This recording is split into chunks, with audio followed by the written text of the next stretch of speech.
నమస్తే అండి.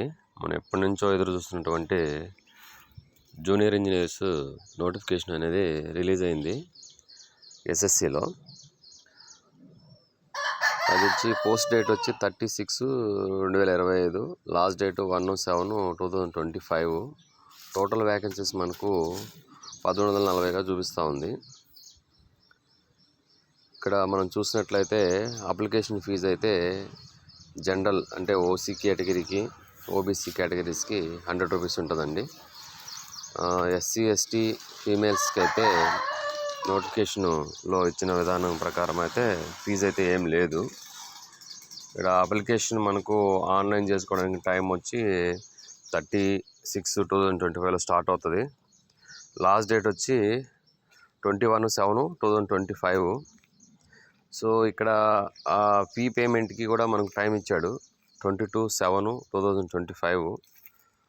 సో ఫైనల్గా మనకు ఇక్కడ 2 పేపర్లు ఉంటాయండి. 2 కూడా CBTA, computer based test. So paper 1, paper 2 ఉంటాయి. పేపర్ 1 ఎగ్జామ్ వచ్చి 27-30 అక్టోబర్ 2025, అంటే అక్టోబర్లో 27 నుంచి 31 మధ్యలో ఉంటుందండి. రెండవది వచ్చి పేపర్ 2, అది జనవరి నుంచి ఫిబ్రవరి 2026లో ఉంటుంది. సో చాలా టైం గ్యాప్ ఉంటుందండి. మనకి ఇప్పుడు అప్లై చేసుకున్నా కూడా మనకు పేపర్ 1కి అయితే ఒక 2 months ఉంటుంది. అదేవిధంగా పేపర్ 2కి మధ్య గ్యాప్ 2 months ఉంటుంది. ప్రిపేర్ అయితే బాగా ప్రిపేర్ అవ్వచ్చు. ఇక్కడ ఏజ్ లిమిట్ చూసుకున్నట్లయితే మినిమం ఏజ్ 27 years ఉండాలండి. మ్యాక్సిమం ఏజ్ 32 years ఉండాలి. సో అదేవిధంగా మనకు ఏజ్ రిలాక్సేషన్ కూడా ఉంటుంది యాజ్ పర్ రూల్ ప్రకారము. ఇక్కడ క్వాలిఫికేషన్ తీసుకున్నట్లయితే మనం ఇంజనీరింగ్లో సివిల్ ఇంజనీర్ చేసినట్లయితే అదేవిధంగా డిప్లొమాలో కూడా ఛాన్స్ ఉంది. ఇక్కడ శాలరీ విషయాన్ని తీసుకొస్తే ఈ పోస్టులన్నీ కూడా గ్రూప్ బి పోస్టులు, non gazetted. So non gazetted level 6. So మీకు బేసిక్ పే 7th పే ఉంటుందండి. సో ఇక్కడ 35,000 నుంచి 1,12,400 లాగా ఇది బేసిక్ పే లెవెల్ ఇది. అదేవిధంగా టోటల్ పోస్టులు తీసుకున్నట్లయితే ఆల్రెడీ చెప్పాను 1340 పోస్టులు అయితే ఉన్నాయి. ఇక్కడ మీరు ఎగ్జామ్ ప్యాటర్న్ ఇక్కడ అన్ని లింకులు ఇచ్చున్నారు. అదేవిధంగా సిలబస్, నోటిఫికేషను, అఫిషియల్ వెబ్సైట్ ఉంది. సో దీనికి అప్లై చేసుకోవాలంటే రిజిస్ట్రేషన్ అవ్వాలండి. రిజిస్ట్రేషన్ అయిన తర్వాత దీనికి అప్లై చేసుకోవచ్చు. ఇక్కడ ఎగ్జామ్ ప్యాటర్న్ తీసుకున్నట్లయితే మనం ఇక్కడ క్లిక్ చేసి చూద్దాము. ఎగ్జామ్ ప్యాటర్న్ ఎలా ఉంటుందంటే ఫస్ట్ మనకు చూడండి, సెలక్షన్ ప్రాసెస్ మనకు పేపర్ 1, పేపర్ 2 ఆల్రెడీ చెప్పాను. తర్వాత డాక్యుమెంట్ వెరిఫికేషన్ ఉంటుంది. తర్వాత మెడికల్ ఎగ్జామినేషన్ ఉంటుంది. అంటే 3 categories అన్నమాట. సో ఫస్ట్ ఎగ్జామ్ కండక్ట్ చేస్తారు పేపర్ 1, పేపర్ 2. తర్వాత మీ డాక్యుమెంట్స్ అనేటివి వెరిఫికేషన్ చేస్తారు. తర్వాత మీకు మెడికల్ ఎగ్జామినేషన్ కూడా ఉంటుందండి. ఈ 3 క్వాలిఫై అయినట్లయితే మనకు జాబ్ అనేది వస్తుంది. నెంబర్ ఆఫ్ క్వశ్చన్స్ ఎన్ని ఉంటాయంటే పేపర్ 1లో 200 ఉంటాయి, పేపర్ 2లో 100 ఉంటాయండి. డ్యూరేషన్ 2 hours ఉంటుంది. టోటల్ మార్క్స్ వచ్చి పేపర్ 1 అయితే 200, పేపర్ 2 అయితే 300 ఉంటుంది. నెగిటివ్ మార్కింగ్ వచ్చి 0.25, అంటే 1/4 అన్నమాట. సో 4 తప్పులు అయితే 1 మార్కు, మీకు కరెక్ట్ అయిన దాంట్లో నుంచి 1 మార్క్ తీసేస్తారు. సో అఫిషియల్ వెబ్సైట్ అయితే ఇక్కడ ssc.gov.inలోకి వెళ్తే మీకు క్లియరెన్స్ ఉంటుంది. అదేవిధంగా ఇక్కడ మీకు సబ్జెక్ట్స్ ఏమేమి ఉంటాయి. So general intelligence and reasoning 50 marks ఉంటాయండి. పేపర్ 1 గురించి మాట్లాడుతున్నాను. నెక్స్ట్ జనరల్ అవేర్నెస్ ఇంకో 50 marks ఉంటాయి. నెక్స్ట్ సివిల్ సంబంధించి అయితే అదేవిధంగా ఎలక్ట్రికల్, అదేవిధంగా మెకానికల్, ఈ 3 బ్రాంచ్లు ఉంటాయి. అవి 100 marks ఉంటాయి. అంటే ఇక్కడ బాగా అబ్జర్వేషన్ అయితే టోటల్ మార్క్స్ 200 marks ఉంటాయి. 50 marks వచ్చి జనరల్ ఇంటెలిజెన్స్, రీజనింగు. నెక్స్ట్ ఇంకో 50 marks general awareness. Next 100 marks subject ఉంటుందండి. టోటల్గా 200 marksకి 2 hours ఎగ్జామినేషన్ డ్యూరేషన్ ఉంటుంది.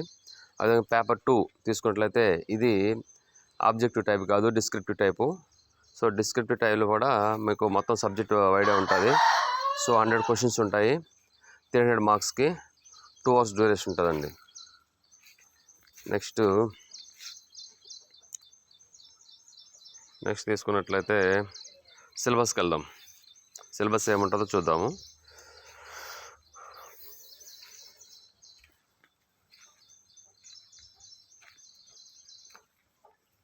ఇక్కడ చూడండి, ఆల్రెడీ నేను 50 మార్క్స్కి జనరల్ ఇంటెలిజెన్స్ రీజనింగ్ గురించి చెప్పాను.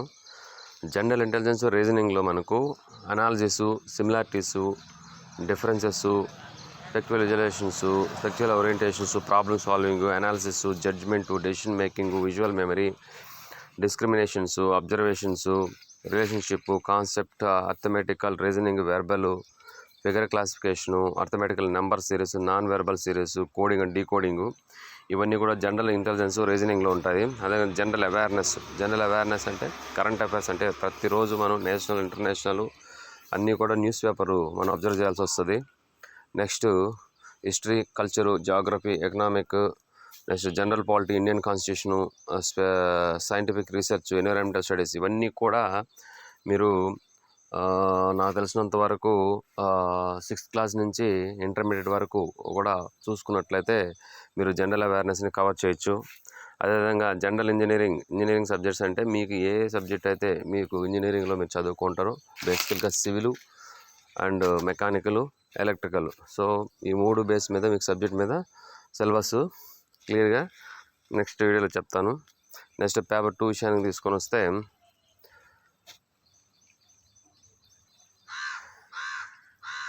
సో పేపర్ 2లో మనకు సివిల్ ఇంజనీరింగ్కి ఇక్కడ చూపించినట్లయితే టాపిక్స్ ఉన్నాయి చూడండి.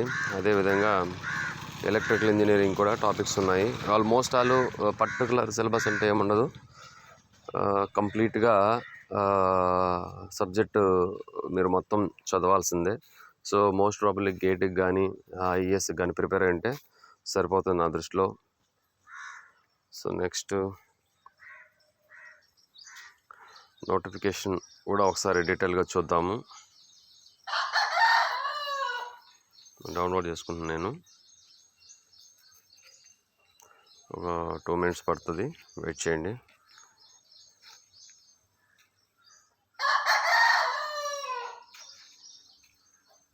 ఓపెన్ చేస్తాము.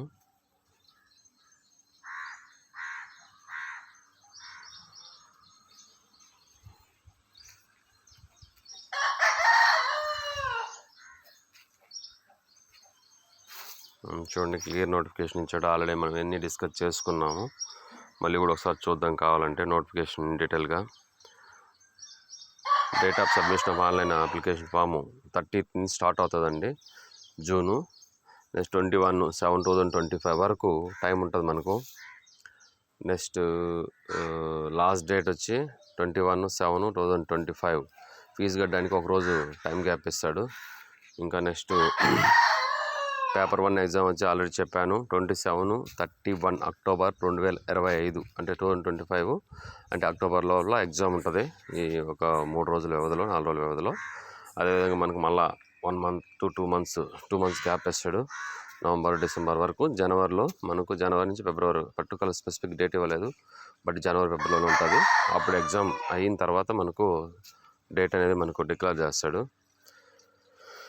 మీకు దీని గురించి ఏమైనా డౌట్స్ ఉంటే టోల్ ఫ్రీ నెంబర్ కూడా ఇచ్చాడండి, అది ఒకసారి నోట్ చేసుకోండి. 180-030-93063. దీనిలో మీరు ఫోన్ చేసిన డౌట్స్ ఉంటే వాళ్ళు క్లారిఫికేషన్ ఇస్తారు. నెక్స్ట్ ఇక్కడ ఇన్ డీటెయిల్గా పోస్ట్ డీటెయిల్స్ ఇచ్చారండి. బేసిక్ పే గురించి ఆల్రెడీ చెప్పాను మీకు. ఇవన్నీ కూడా non gazetted group B. So ఇక్కడ మీకు బేసిక్ పే 35,000 ఉంటుంది. నియరెస్ట్ బై హ్యాండ్ 45,000 to 50,000 రావచ్చండి. It's good jobs, better jobs అండి, సెంట్రల్ గవర్నమెంట్లో ఇవి. నెక్స్ట్ డేట్ ఆఫ్ చూడండి, ఇక్కడ పోస్టులు, ఎసెన్షియల్ క్వాలిఫికేషన్స్ ఇచ్చాడు. నెక్స్ట్ బార్డర్ రోడ్స్ ఆర్గనైజేషన్, ఇవి వచ్చి పోస్ట్ వచ్చి జేఈ అంటే సివిల్ వాళ్ళకి మాత్రం ఇది. సో ఎసెన్షియల్ ఎడ్యుకేషన్ క్వాలిఫికేషన్ అంటే సివిల్ ఇంజనీరు చేయాలి. సో ఏజ్ లిమిట్ వచ్చి 30 years ఉంటుంది. అదేవిధంగా నెక్స్ట్ వచ్చి జేఈ ఎలక్ట్రికల్, మెకానికల్ కూడా నెక్స్ట్ పోస్ట్ అది. సో దీనికి కూడా ఎలక్ట్రికల్ ఆర్ మెకానికల్ ఇంజనీరింగ్ చదువు ఉండాలి, ఆ డిప్లొమా కూడా. అదేవిధంగా బ్రహ్మపుత్ర బార్డర్ మినిస్ట్రీ ఆఫ్ జలశక్తి, ఇవి సివిల్ ఇంజనీర్స్కి, ఇది డిప్లొమా ఉంటే సరిపోతుంది qualification. Next central water commission, so JEE mechanical JEE civil, దీనికి కూడా డిప్లొమా ఇంజనీరింగ్ సరిపోద్ది. దీనికి కూడా age limit up to 30 years. Next central public workers department అండి. సో ఇది జేఈ ఎలక్ట్రికల్. సో ఇది డిప్లొమా చదివి ఉంటే చాలండి ఇది. నెక్స్ట్ జేఈ సివిల్ కూడా. Next central water and power research stations. So ఇది కూడా ఎలక్ట్రికల్ వాళ్ళకి సివిల్ వాళ్ళకి ఎలిజిబిలిటీ ఉంది. Both of the diploma students up to 30 years age limited. Next DGQA naval ministry of defence. So ఇది కూడా mechanical వాళ్ళకి electrical వాళ్ళకి. ఇది కూడా దీనికి మాత్రము ఇంజనీరింగ్ బీటెక్ చదివి ఉండాలి. నెక్స్ట్ దీనికి కూడా ఏజ్ లిమిట్ 30 ఇయర్స్ అండి. Next Farakka barrage project, ministry of Jal Shakti. ఇది జేఈ ఎలక్ట్రికల్, జేఈ సివిల్ వాళ్ళకి. దీనికి డిప్లొమా క్వాలిఫికేషన్ జరుగుతుంది up to 30 years age. Next national technical research organisation NTRO. ఇది జేఈ సివిల్ ఇంజనీర్స్. ఇది డిప్లొమా క్వాలిఫికేషన్ అండి up to 30 years age. So ఇవన్నీ టోటల్గా చూసినట్లయితే మనకు పోస్ట్ డీటెయిల్స్ అవి. సో ఇన్ డీటెయిల్గా మీరు డౌన్లోడ్ చేసుకున్నట్లయితే ఇంకా క్లారిటీ వస్తుంది.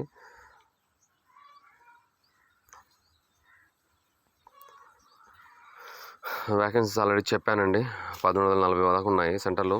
సో కాంపిటీషన్ ఉంటుంది. సో కొంచెం ఫుల్ ఫ్లెడ్జ్డ్గా ప్రిపేర్ అయితే ఈజీ అండి.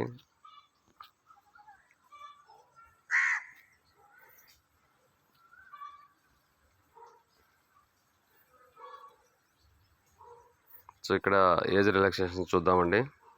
ఏజ్ రిలాక్సేషన్ SC STకి అయితే 5 ఇయర్స్ రిలాక్సేషన్ ఉంటుంది. OBCకి అయితే 3 ఇయర్స్.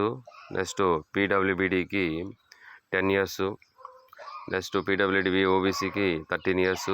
PWBD SC STకి అయితే 15 ఇయర్స్ వరకు ఏజ్ రిలాక్సేషన్ ఉంటుంది. Next service men. So 3 years after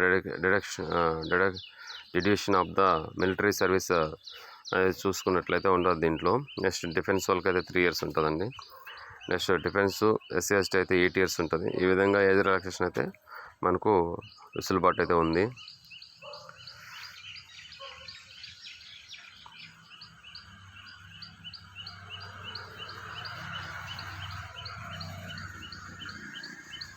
ఇక్కడైతే నువ్వు ఎక్స్ సర్వీస్ మ్యాన్ అంటే నీట్గా ఎక్స్ప్లెనేషన్ ఇచ్చున్నాడు. నోటిఫికేషన్ మీరు నీట్గా చదువుకోవచ్చు. ఇదంతా కూడా ఎక్స్ సర్వీస్ మ్యాన్ అంటే ఏందనేది ఇచ్చినాడు. Next process of certificate and format of certificates.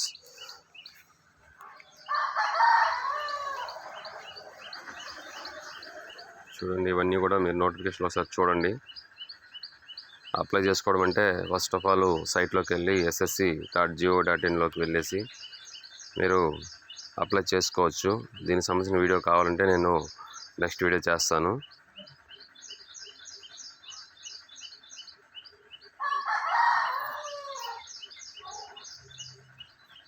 Centres చూడండి, ఇది కూడా చాలా ఇంపార్టెంట్. Centres of examinations. ఇక్కడ మన ఆంధ్రప్రదేశ్కి తీసుకున్నట్లయితే ఒక నిమిషం అండి, మనది సౌత్ వస్తుంది, సౌత్ రీజియన్. సౌత్ రీజియన్లో మనకు చీరాల, గుంటూరు, కాకినాడ, కర్నూలు, నెల్లూరు, రాజమండ్రి, తిరుపతి, విజయవాడ, విశాఖపట్నం, విజయనగరం, శ్రీకాకుళం, ఏలూరు, పాండిచ్చేరి, చెన్నై, కోయంబత్తూరు, మదురై, సేలం, తిరుచినపల్లి, వేలూరు, కృష్ణగిరి, హైదరాబాదు, కరీంనగర్, వరంగల్, ఒంగోలు ఇవన్నీ కూడా మన సౌత్ రీజియన్లోకి వస్తాయి. సో మనం ఆప్షన్ పెట్టుకునేటప్పుడు సౌత్ రీజియన్లో ఈ మనకి ఎక్కడైతే ఆంధ్రాకు దగ్గరగా ఉంటాయో అక్కడ మనం ఆప్షన్ పెట్టుకోవచ్చు. నెక్స్ట్ స్కీమ్ ఆఫ్ ఎగ్జామినేషన్ గురించి ఆల్రెడీ డిస్కస్ చేశాను, మళ్ళీ ఒకసారి చెప్తాను చూడండి. పేపర్ 1 అని వచ్చి మనకు కంప్యూటర్ బేస్డ్ ఎగ్జామినేషన్ ఉంటుంది. దాంట్లో మనకు general intelligence and reasoning, general awareness అవి 50 మార్క్స్కి 50 మార్క్స్. సబ్జెక్ట్ వచ్చి 100 మార్క్స్కి ఉంటుందండి. నెక్స్ట్ పేపర్ 2 కంప్యూటర్ బేస్డ్ ఎగ్జామే, అది కాకపోతే డిస్క్రిప్టివ్ వచ్చి మనకు 100 క్వశ్చన్స్ ఉంటాయి. కానీ 100 క్వశ్చన్స్కి 300 మార్క్స్ ఉంటాయండి. దీనికి ఒక 2 hours టైము. నెగిటివ్ మార్కింగ్ ఉంటుంది పేపర్ 1లో. సిలబస్ చూడండి, ఇక్కడ కొంచెం క్లియర్గా చూపిస్తాను.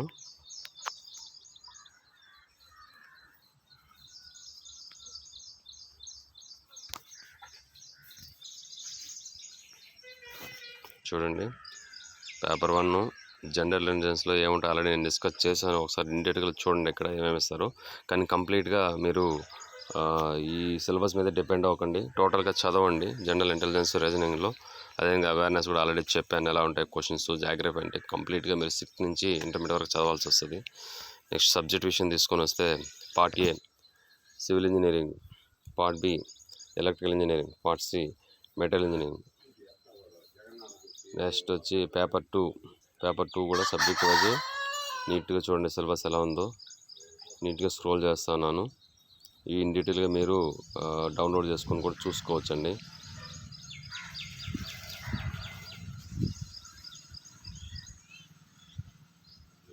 చూడండి పార్ట్ బి అన్నీ కూడా మీ సబ్జెక్ట్సే ఉంటాయి. నీట్గా కొంచెం క్లారిటీగా చదువుకుంటే సరిపోతుంది.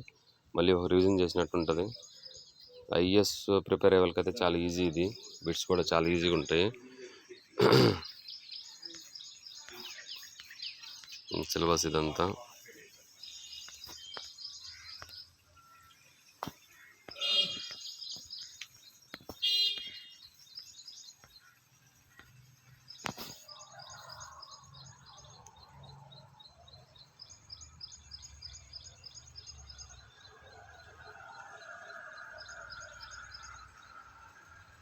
ఇంకా ఈ నోటిఫికేషన్ డీటెయిల్గా మీరు చూసుకోండి.